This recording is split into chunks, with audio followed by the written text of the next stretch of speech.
A ANTT enviou para mim uma multa porque eu não cumpri a tabela mínima de frete. Sou Adalto Freire, da Acessos Contabilidade, e aqui nesse vídeo vamos falar sobre um assunto que está pipocando bastante transportadores esse ano, porque a ANTT está muito mais rigorosa com relação à fiscalização da tabela mínima de preço dos fretes. Então, segue aí!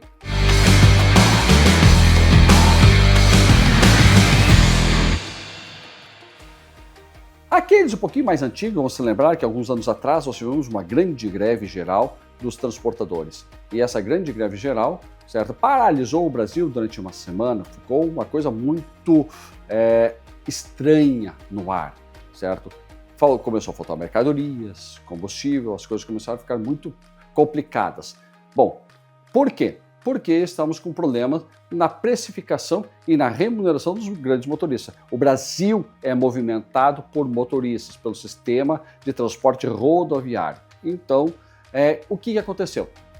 A ANTT entrou na jogada através de projetos de lei, alterações e regulamentações, e ela estabeleceu que tabelas mínimas de frete. Tem toda uma fórmula de cálculo por valores de quilômetro rodado e operações, certo? Que eu não vou discutir nesse vídeo. O que me interessa é como é que funciona, quais são as obrigações que a gente tem que obedecer para não incorrer em multa. Porque uma multa que não está prevista no seu preço de frete, cara, marchou, é prejuízo na certa. As margens estão apertadas, estão complicadas, então cada centavo poupado é centavo ganho. Então você não tem margem para erro e levar uma multa de graça por estar descuidando. Então, o que é essa tabela mínima? É uma tabela publicada pela ANTT, tem um simulador lá no site da ANTT, onde é que você consegue fazer a comparação do frete, demonstrando a origem, o destino, a metodologia de transporte, como é que funciona o embarque dele, e com isso vai lhe dar, no mínimo o frete tem que ser isto. Você contratou então um prestador de serviço autônomo, um TAC, certo, para fazer esse frete. E não obedeceu o CTE dentro do campo específico, que tem um campo agora lá dentro do XML do CTE, determinando essa precificação, determinando qual é o preço que está sendo cobrado, e não bateu essa situação, certo? Vem a multa automaticamente. Então, você tem que fazer essa simulação, fazer essa comparação e aplicar.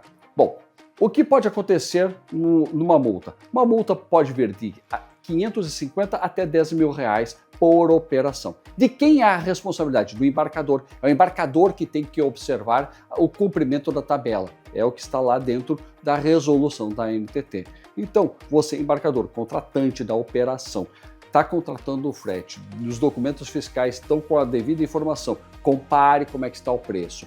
Com isso, as margens e operações começam a ficar muito equilibradas, certo? Começa a diminuir um pouco a concorrência desleal, porém também acaba limitando a liberdade negocial das operações.